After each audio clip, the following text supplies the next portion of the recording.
Washington is full of noise, but here we cut through it. I'm Ryann Hill, your trusted voice on healthcare, aging, and disability policy. On Mic'd Up, I sit down with the people driving change to share their stories, insights, and strategies in the Beltway and beyond. Welcome to Mic'd Up with Ryann Hill.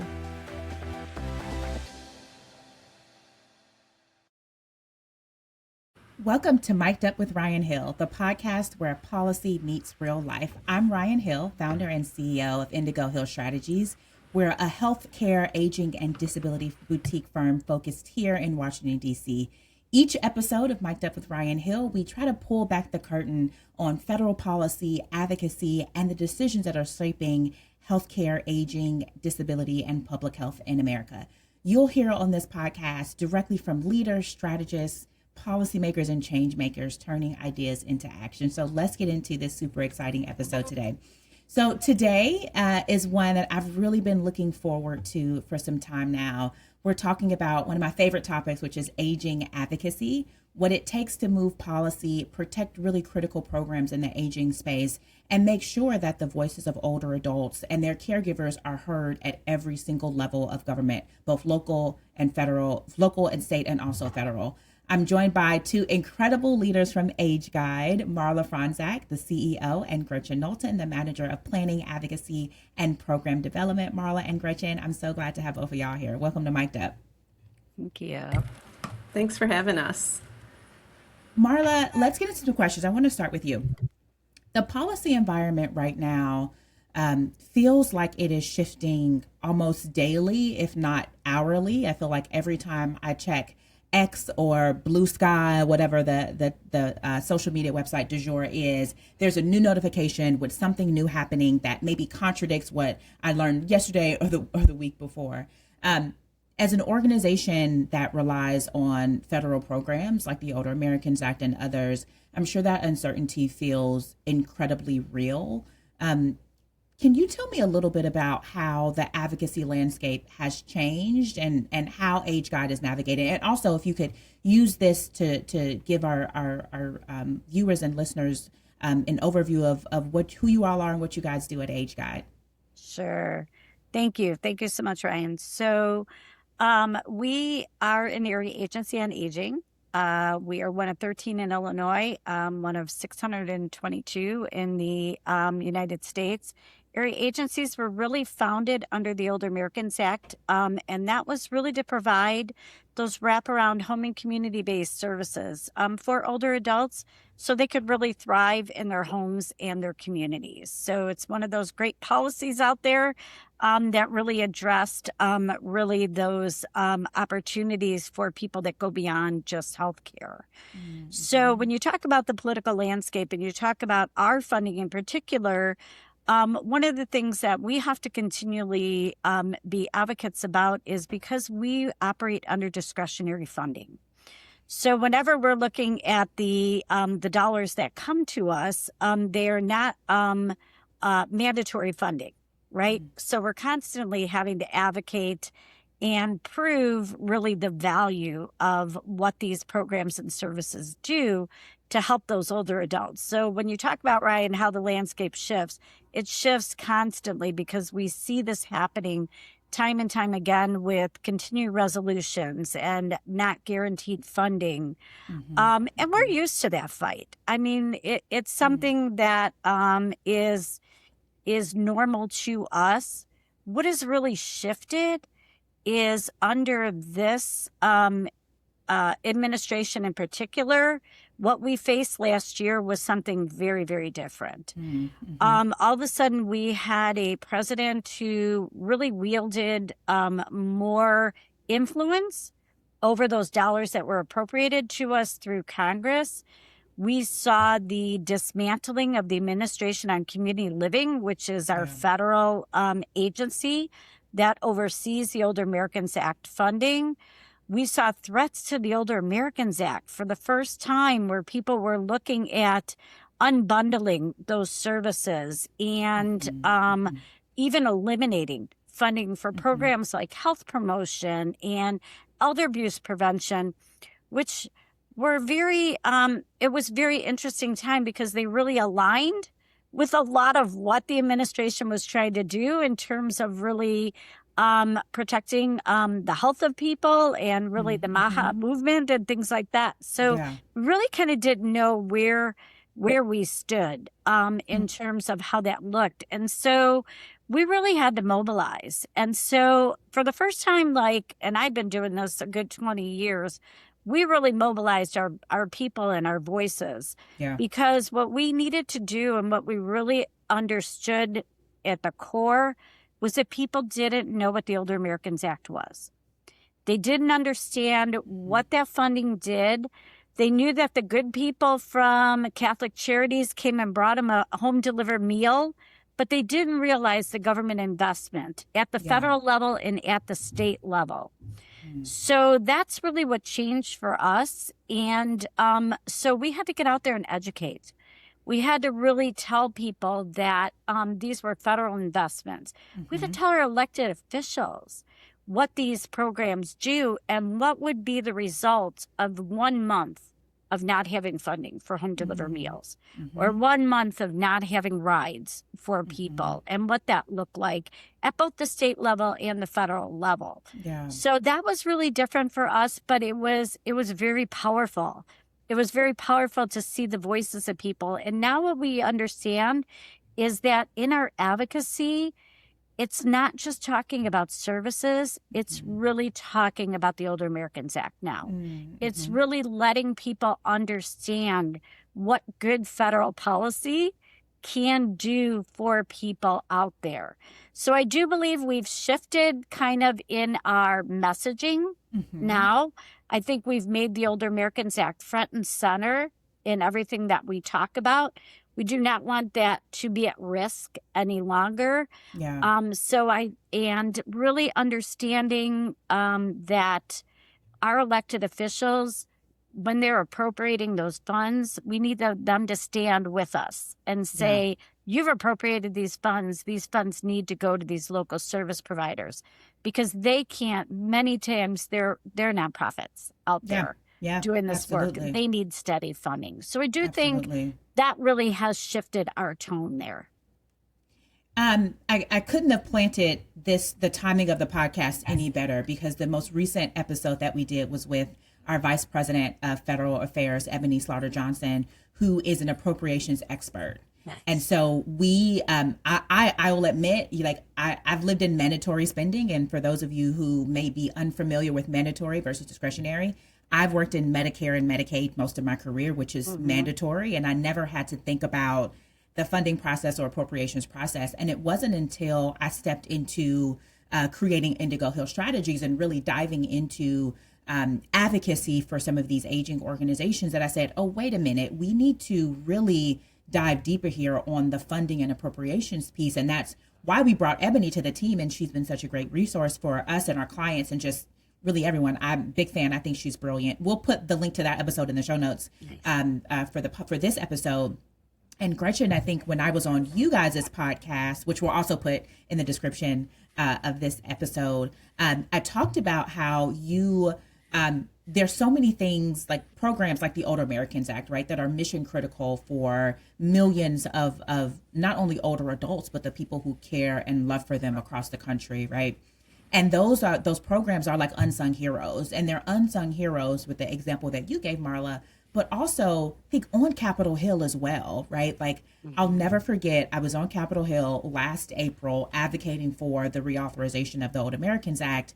And there was a staffer in a Democrat office who said, oh, I'm so happy that we got that done last year, right? Wow. And we're like, oh, no, sweetheart, friend, we didn't, right? And we're part close. of that, we're so close, right? And part of that was, the Older Americans Act reauthorization was a part of a big bill or package, as we call them in DC. And at the 11th hour, there was, political kerfuffles and so many things got pulled out and didn't get passed, all these different things. And so you had people who were celebrating because they're thinking like, yeah, okay, we've done all the big hurdles to get this bill reauthorized and it's in the bill, so we're safe. And then at the last minute, it wasn't. And you had policymakers and staffers who didn't even know, right? So to your point, I have to give you guys kudos because I think you guys did a really great job last year of messaging at the state and federal level, of letting people know, of connecting those dots as to what these programs fund, why they're so important, and why we need to continue to beat the drum on this. Yeah. So thank you guys. I'm from Chicago, so the work that you do in the Illinois area is very, very important to me. And you guys may know I started my career working for then Congresswoman, now Senator Tammy Duckworth. So the work you guys are doing is very personal to me. So thank you guys there. Gretchen, I would love to bring you in here. We've talked a little bit about the messaging and how some of those things lands with the policymaker. So I want to shift gears a little bit.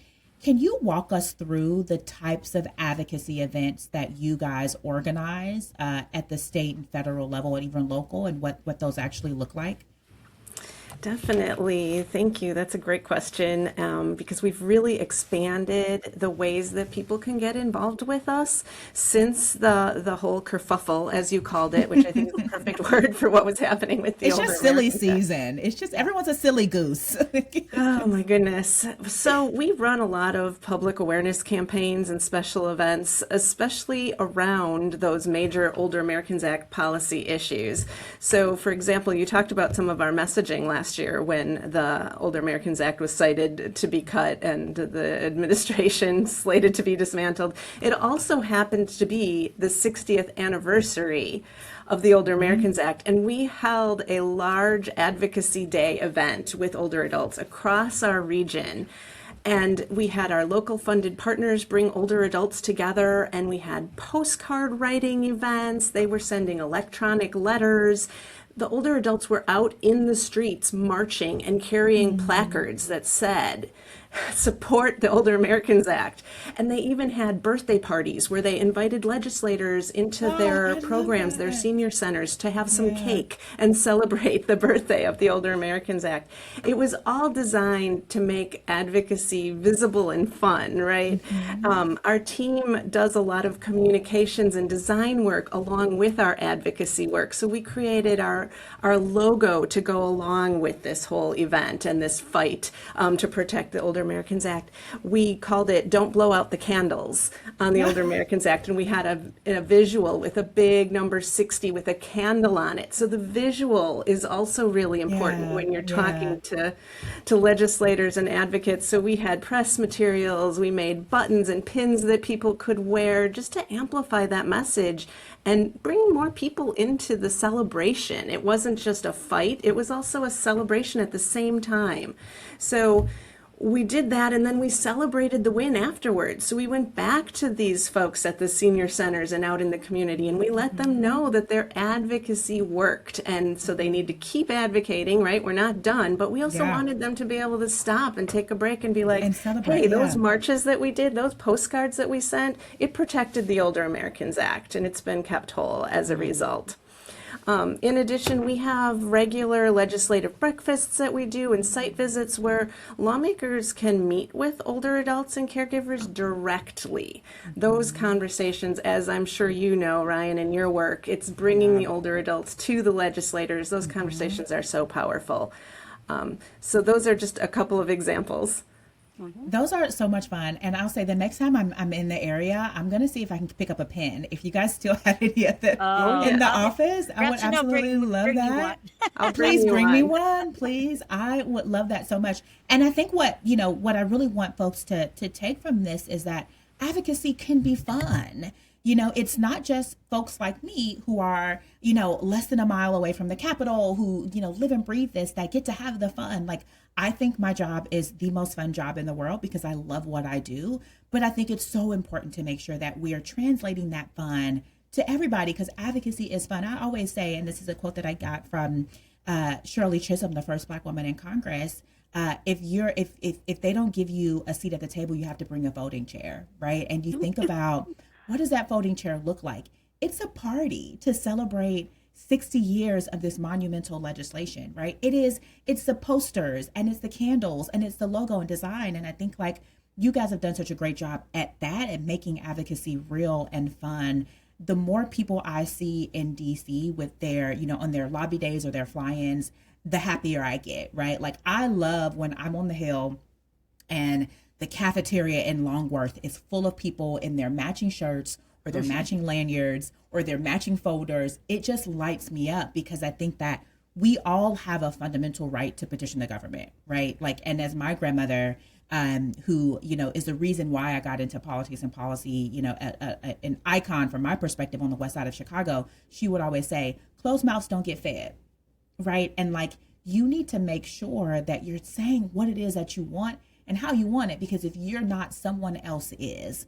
Someone else, and Gretchen, I may have mentioned on the podcast, on your podcast, someone else is thinking about the funding, right, and how they can use it for whatever it is that they want. And so if you don't have people out there on the front lines, you know, doing the march, doing the postcards, calling in, emailing, right, coming to Capitol Hill, then that means that they're not going to tally your voice when they're going through at the end of the day or the start of the next day, thinking about, well, who do people even care about this? And if they're not getting calls or text messages or people aren't showing up to town halls, the answer is going to be no. And so I have to applaud you guys for making it fun. And hopefully the next time I'm around, I'm back home. If there's anything that we can do together, I would love to participate because that sounds like so much fun. We'll make it a party for you, That Ryann. sounds like so. I love a party. I love a party. So Marla, I think we've talked about this before, but I would love to just drill down on this a little bit. From your seat as CEO, you know, you've been in rooms with lawmakers at the state and federal level, with funders, with appropriators. You've watched well over the course of your 20-year career what works well and what doesn't work well. Can you dive a little bit deeper into what you've learned over the span of your career that actually moves lawmakers to act in the way that benefits people? Yeah, that's a great question. For us, people are people. This is where I say about elected officials. They are people, they are caregivers. They have aging parents. Many times they're older themselves, right? And so they understand. And what they really want to hear is they really want to hear from their constituents. Okay. They want to hear what their pressure points are. They want to really understand what the needs are. So they'll come to us, they'll ask us the questions, but it's really the stories that move them. It's the face of the programs. And so it's our opportunity, like Gretchen had just mentioned, is how do we get them? We'll share the stories, but what they really want to do is see the programs. So oftentimes, most of our elected officials will go out and deliver home delivered meals. So they get to actually see the recipients. Many times the people who are getting these meals, that might be the only person they've seen that entire day that they've talked to is that volunteer. Or they'll go to the community center and call bingo, right? And get to just see the liveliness. I love the calling these bingo programs and what that really, they love it. I meant to tell you, it's probably one of their favorite activities.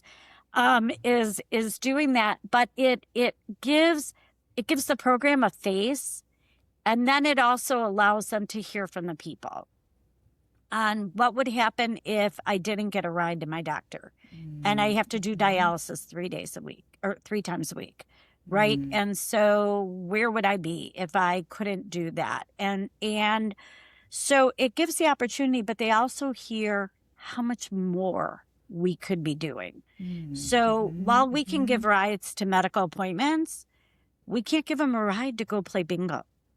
So they'll sit there and go, but we want to ride to the senior center. Like we want to get out and do that. And with the limited resources we have, we can't do those things. So again, it's our opportunity to say, we do a lot, but we could do so much more with a little more investment. And I think when they hear the stories and see the programs, that's what moves the dollars.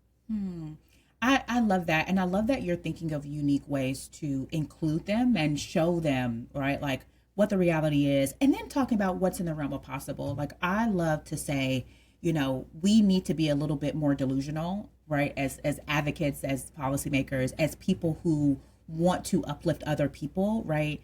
And I say delusional in the most complimentary way possible because we need to create the world that we want, right? And like, there's so many things that are happening in DC are because someone thought of it, right? So many things happening at the state levels because someone said, why can't we do this? And like, they just do it, or it takes a long time, right? But they do it. Like, if there's an issue, there's a path forward to fixing it. And it takes, from my perspective, that audacity, that delusion, right, to see some of those things come to fruition. Like, I think about FDR. I have a bust of FDR in my office. I love FDR. But I think about FDR a lot. Like, so many of the policies that he created, right, in the New Deal, before the New Deal, around the New Deal, so many things that we see that are still present today. Yeah. That's it. It's crazy. You think about the size and scope of these things, and like, if the sky is the limit, we need to start to reach for some of these things. So we need to start to push for, some of these programs that can help with social isolation among seniors, right? Absolutely. The rides to the bingo, that should be funded. We know that social isolation is something that can make or break someone when their healthcare outcomes. We know this, right? The studies show it. And so I'm happy that you guys are showing all of that, because I think it gives people the tools to be a little bit more delusional and audacious when we're thinking about policies that we can push forward, because why not? Let's make it better. Exactly. So thank you for that. I want to zoom out for a second and talk about some of the broader initiatives in the aging space. Marla, I'll start with you again. We see age-inclusive workspaces, age-friendly communities. They feel like they're gaining more and more momentum. How do you see these initiatives connecting to bigger policy conversations around aging? Yeah. Well, I think why you're seeing it more and more is we're increasing lifespan, right? Mm-hmm. I think about the Older Americans Act. An older adult was defined at 60, but probably the average lifespan was 65. Yeah, so they created this act around people that really weren't going to be living long enough to really reap the benefits of it.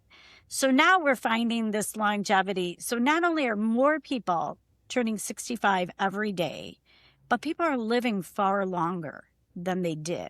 So when we talk about people staying in the community and staying in the workplace, we have to redesign. Our communities, we're built around cars. Well, people outlive their ability to drive. So how do we look at our communities? We look at our housing, and then we look at the workplace as well, because the workplace is not only to help people sometimes economically because they can't afford to retire, but in many cases, people want to continue to work and continue to contribute. It keeps them socially connected. It gives us the opportunities. And let's face it, by 2030, there's going to be more people over 65 than under 18. Yeah. So what is that work shortage going to look like for us? Absolutely. So we really have to redefine all of our communities and all of our workplaces. And there are so many benefits to engaging older workers in the workforce.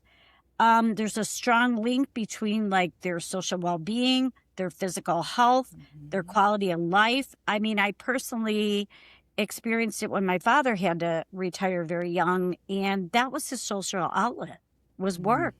He didn't have those social circles outside of it. Yeah. And so for many people, it's very isolating, like we just talked about. And some people don't want to work full time, or they want a different career, right? Like, okay, I've done this data job for 30 years, and now I want to go do something where I'm connecting with people, right? Like whatever that might look like. And so how do we give those opportunities? But we also know that it's really good for generations to be together. And the benefits of really having, 4 generations in a workforce, there's so many things that we learn from each other. So the mentorship of maybe teaching tech to someone, somebody mentoring you on what it's like, to understand the organization's history and why these programs came about and those type of things. So many good benefits that we know from it, but it has to be intentional. Bottom line, we have to get our communities engaged in what this looks like. Mm-hmm. At Age Guide, we do it through what we call our Aging Summit. We take these big issues every year. This year's our 5th one. And we actually are talking about age-friendly communities and livable communities, because we want people to be prepared for what that lifespan looks like, because it is a benefit. We always don't want people to really feel like as people age, they're going to be a burden. They really are not. They really have so much value to give. And so our role, we believe, is to uplift that message to our communities, to our workforce in any of the organizations that we work for. So at Age Guide here, we've actually been very passionate about age-friendly and caregiver-friendly workforces, because we know by design, they benefit younger workers and older workers with that. Absolutely. And I can say from my own experience, I was a remote caregiver for my grandmother. I was in DC, she was in Chicago, and I did not know that I was a caregiver until I went to an AARP caregiving summit. And they said, and I will never forget this, they said 1 in 5 millennials is a caregiver. And I said, interesting. And I took a note, wrote it down in my notebook, as a good staffer does. And then they go into the different types of caregiving, and they brought up remote caregiving. And I said, oh, that's what I do for my grandmother, right? In her nursing home in Chicago. And just having that acknowledgement unlocked for me a series of benefits, because I was grateful to work for a caregiving friendly employer at the time. And it unlocked so many benefits for me that I would not have thought that I qualified for, right? And so to your point, I benefit. I get to, take more time to go to Chicago to visit my grandmother in her nursing home. I got to take more time to, on my schedule to call her caseworker. She was a dual eligible. I got to do more time to schedule her physical therapy. I got to do all those things.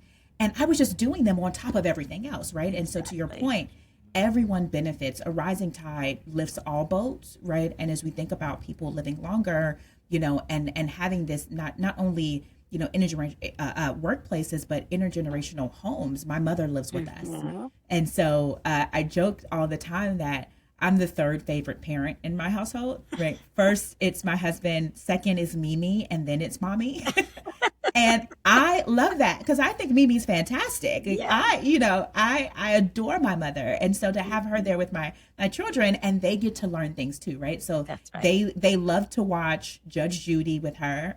They love to watch the Steve Harvey show, right? All these things, and they get the benefit of this relationship of having her there, right? But because we've been really intentional about creating this intergenerational home so that she can age in place with us, and we're very privileged to do so. So I'll stop talking about myself, and Gretchen, would love to get your thought on this next question. What do you think policymakers are still underestimating about the needs of older adults and caregivers, and what's not getting enough airtime? I'll caveat by saying that I know that we have policymakers and staff who watch the show and listen to the podcast, and so if you could speak to them about what they're still underestimating about the needs and what they're still not getting. You want to take that one, Gretchen? Sure. I appreciate the opportunity to talk about this, and I'd like to circle back to this caregiver issue that you were talking about, because that's where we're really hearing a lot of urgency. And I find that a lot of people, not just the policymakers, so I will be speaking to policymakers, but I think all of us underestimate the value and the intensity of the unpaid caregiver investment. Absolutely. Right? The burnout is real, but it's also often invisible. People are juggling work and raising kids and caring for an aging loved one at the same time. And I think that we're all underestimating the economic impact of caregiving, right? Like you talked about needing to take time off of work. So some people are reducing their hours and not getting paid. They're taking unpaid leave, or they're leaving the workforce entirely, right? Which affects families. It affects the broader community. It affects all of us. And like you said, their AARP is estimating 11 million caregivers, and they're providing $347 billion in care every year. I really want the Wowza. legislators to hear that. And I'd also like to share a quick story with the legislators and staffers. This came out of our community needs assessment listening sessions, where we go out into the community and we talk to people about what they need. And we had this great session with a group of grandparents who were raising grandchildren. Wow. And there was this one caregiver named Donna. I'll never forget. She was 64 years old, raising 3 of her grandchildren, and she shared with us what it really feels like to be a caregiver at her age. And I'm going to actually read her words to you because I think it's so powerful. Yes, please She do. said, "I care for my parents, my adult daughter with a disability, and I'm raising my grandkids. I'm not the sandwich generation. I'm a triple-decker sandwich. And sometimes I feel Wow, like I'm yeah. running a group home and I'm the only staff." Wow. Yeah. That's just one story of millions like Yeah. it, and it really drives home the sacrifices of caregivers and makes it clear that we owe it to them to provide support. So I hope everyone hears that. I'm so happy that Donna shared that with you. That is beautiful, very telling, and powerful because, these labels don't often fit when you're doing so many things and wearing so many different hats. Right. Yeah. Marla, any thoughts on that before I go to our last question of the day? Well, I think, Ryan, you really put a face on it as well, too. And I just caveated that I'm a working caregiver myself right now. I have been a caregiver for my 98-year-old mother, and my husband just broke an ankle. So Oh you my never know when goodness. you're going to Never be know. placed in a caregiving situation, know. right? Like it happens at many, many levels. And the opportunities that we can give, because I will confess to you, and you probably knew this too, the stressors that go with it, the burden that people feel, and there's nothing they wouldn't do for their families, but it takes that toll. And one of the things that we have found is the caregiving issue. Many of our elected officials, when we start talking to them, can always relate. They're like, oh, I cared for my mom for 4 years. I cared for my aunt, or my grandmother lived with us. And so it really spans the generations, like you said. And there are more and more younger caregivers, as you talked about. And so the opportunities that we, again, can help the workplace support people and connect them with our older American Act services.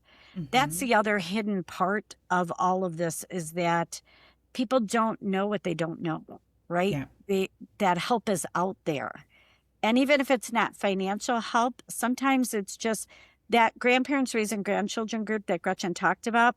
They're a support group. Oh, So they wow. get together and they're the only ones that can relate to each other. They're like, I can't talk to my friends. My friends are out having lunch. They're out like going to the They're senior living center. life. They're like, I can't go do any of that.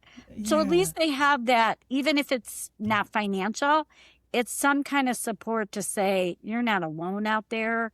Or here's how I navigated the system.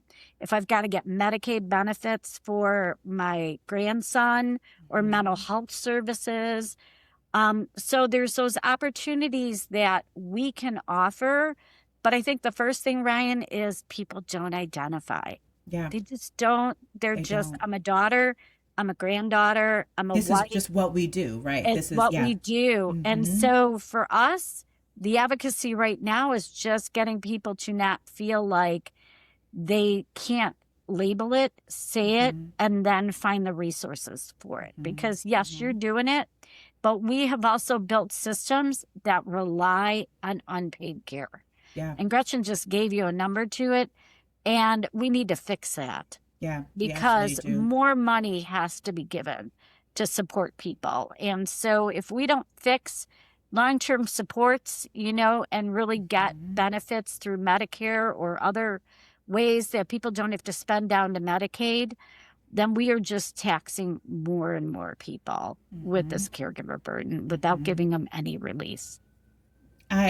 I mean, 1,000%. I could like give you a standing ovation for that right now, because that is so well said. And I just really want to echo the point for the folks who are watching this episode, that you are likely a caregiver. You just may not know it, right? Like, there's a quote from Rosalind Carter that I can't remember off the top of my head. I know I'm going to butcher it, but it's something to the effect of like, at some point in your life, you will be a caregiver or you'll be receiving care, something to that effect, right? Yes. And it is really to note that you have you've been a caregiver before. You just, like, I didn't realize that I was a caregiver until I was at this AARP caregiving summit, and they had the slide up. And imagine if I, was out that day, right? Or decided to prioritize something else. I probably still wouldn't have realized, right? I was a caregiver for multiple years, but because my caregiving looked different than the traditional sort of face of caregiving, right? I didn't think that was me. And there's so many different types of caregiving. There's different lengths of caregiving, right? There, you as you mentioned, Marla, you never know when it'll happen and you become a caregiver for whatever length of time. If more people realize that they are in the box, right, of caregiving, more people will say, oh, you know what? This makes sense. And you'll bring on more advocates. So hopefully we'll have more people, watching this episode and thinking like, oh, right, actually, yes, I do this too. Yeah. So let's do one last question. And this is my favorite question to ask all of our guests. Gretchen, I'll ask both of you, but Gretchen, I'll start with you. If you had a magic wand and can change one policy or one thing about the aging system tomorrow, what will it be? Gretchen? I love this question. I would love to have a magic wand, and I would definitely focus on those caregivers like you as a millennial caregiver, Donna, that I mentioned. And there are things that we can do. There are ways that we can move the needle on that issue. We could create statewide caregiver tax credits and those flexible workplace policies that Marla's talking about, right? And recognizing that caregiving is essential labor. And I'd love to expand leave options so that caregivers don't have to risk their job or take, time off to take care of somebody that they love. And we can increase respite care, because even a short little break can prevent burnout, can prevent somebody from having to put their loved one in long-term care. And we also need to really take a look at identifying the caregivers, like you said, and providing assessments for what they need. We have caregiver assessments available. We do them here at Age Guide. Everyone should be using those so that they could be integrated into health systems. If you're discharged from the hospital, somebody should be asking, who's going to be taking care of you and what do they need, right? So caregivers can be identified at the health level as well, and then they can be supported and they can get connected to services before they're in crisis.